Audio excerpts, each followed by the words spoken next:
भद्रक जिला बसुदेवपुर राधानाथपुर ग्राम में गतकाली संध्यारे घर आगर नाबालिका अपहरण घटना स्थानीय अंचल में दुखर छाया खेली।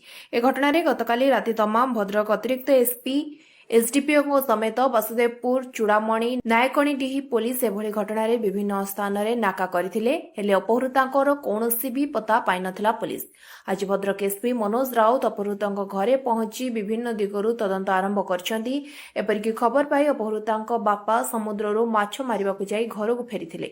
बापा सदानंदଙ୍କ बयान ମଧ୍ୟ संग्रह करथिबा देखिबाकू मिलिछि। एही अपहरण घटना खूब शीघ्र काबू कराजिबो बोली एसपी कहिसंती। वर्तमान सुधा तो आम तलाश अच्छु सुराग वर्तमान सुधा पाइनु। गत काली भी आम सब विभिन्न लोकल थाना ऑफिसर थे एडिशनल एसपी थे से बहुत प्रयास कर गाँ लोक बहुत साहय कर भी आज किसी लोकल इनक्वारी प्लस गाँ लोक सहायता नौचु ता सहित किसी टेक्निकल मीन्स यूज करूँ।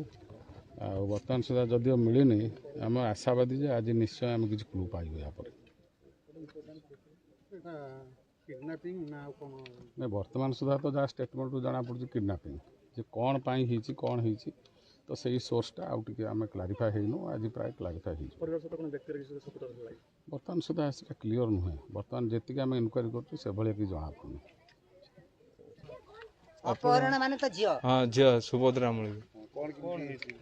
खबर हम पाइले कि राति 10टार पाइले समुद्र थे जाल आम जानते नेट टाणी सारा आम सब माझी वालेश्वर रिपोर्ट गला माझी से कहले सदानंद पलि आसे तुम घर भर असुविधा है आम समुद्र रसी पकड़ा से रसी धरिकी बोट को उठिले बोट उठी सारापर से जाकि उठिकी गाधिले गाधिक खाई बसिले बसगला शोले राति 4टार आसी ढामरा पुटर नगेले ढामरा आसला घर लोक देखा लोक सब रही मेलामेला होती देखा आम झील देखा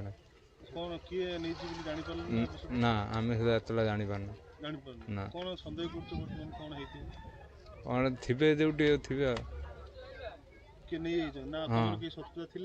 शत्रुता 2 जन थे गोटे कुनिका थिला गोटे सुबल थिला माने पैसा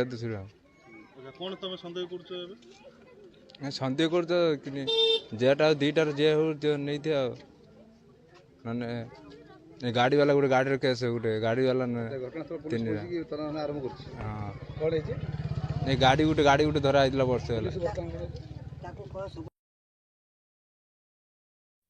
वसुदेवपुर मधुस्मिता पल्लाई रिपोर्ट स्वतंत्र ओडिशा लाइव।